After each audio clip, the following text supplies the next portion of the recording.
Donc c'est la latérite que j'utilise, que j'ai récupérée route d'Apatou en fait. C'était l'occasion.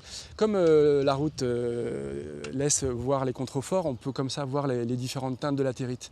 Et donc ce qui m'importait, c'était d'avoir deux couleurs qui se contrastent. Donc on a du jaune et puis on a le rouge ici en fait.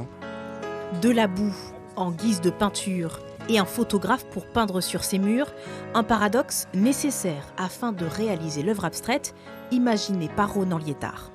Sur la façade de ce bâtiment en péril, l'artiste offre une autre vie à ses propres clichés et au quartier de la rénovation. Sous ce soleil de plomb, il a, comme on dit, du pain sur la planche. Placarder des photos, je l'ai déjà fait. J'avais ces agglos qui me rappelaient évidemment des pixels, de ces formes carrées ou rectangulaires.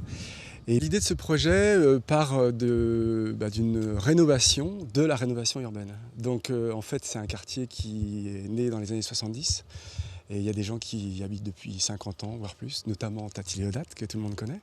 Et il y a aussi cette dernière barre HLM qu'on voit derrière moi qui pour moi avait une certaine esthétique et je me disais il faut que je fasse quelque chose avec. Et dans ce labeur qui risque de prendre plus de temps que prévu, tout réconfort est bienvenu. Moi, je suis de tout cœur avec les artistes qui vivent des conditions difficiles, mais qui prennent plaisir à exprimer leur talent. Voilà. Vous lui apportez quoi comme ça ?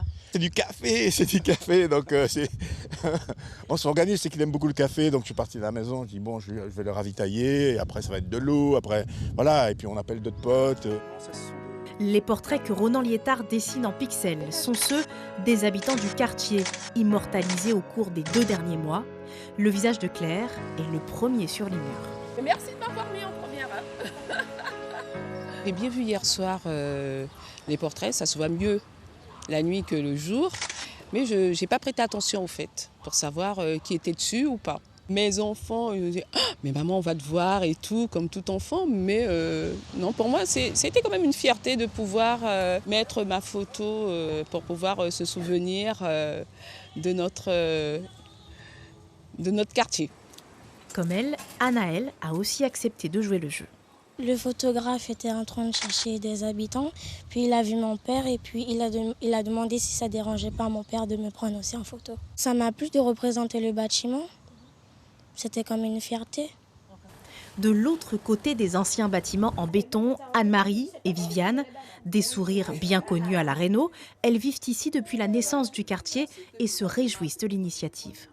Je suis heureuse de voir que les gens vont voir qu'on est là, toutes les grandes personnes, les gens qui ont habité là, il y en a ceux qui sont partis.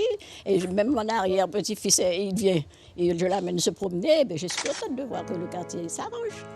Il ne reste plus qu'à patienter et à plisser un peu les yeux pour deviner les traits des résidents, exposés quelque temps.